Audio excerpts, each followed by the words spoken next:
So last Friday night, my friends and I decided to host a wholesome board game night as a break from the usual chaos of adulthood, read, paying bills and pretending to understand our own insurance policies. We just set out snacks and dusted off our ancient Monopoly set when our neighbor Greg texted, asking if he could join.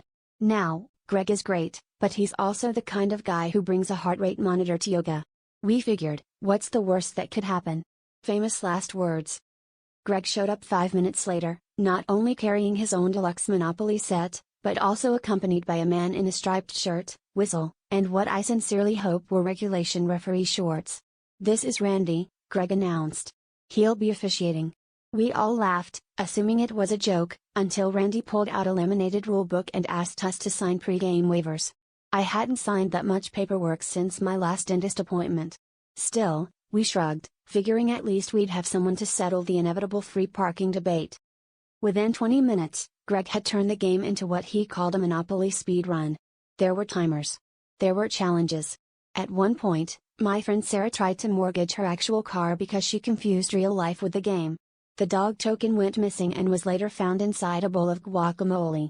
Greg was making hostile takeovers like he was auditioning for Shark Tank, Boardwalk Edition. By the end of the first hour, 3 players were bankrupt, one person had actually called their bank to cancel their credit card just in case, and Randy had issued 2 yellow cards and a stern warning for excessive gloating.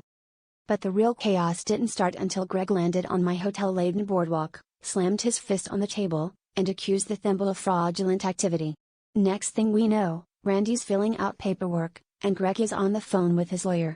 Long story short, we now have a restraining order against the Thimble, which is ironic, because it's the only thing from that night that's actually good at keeping things together.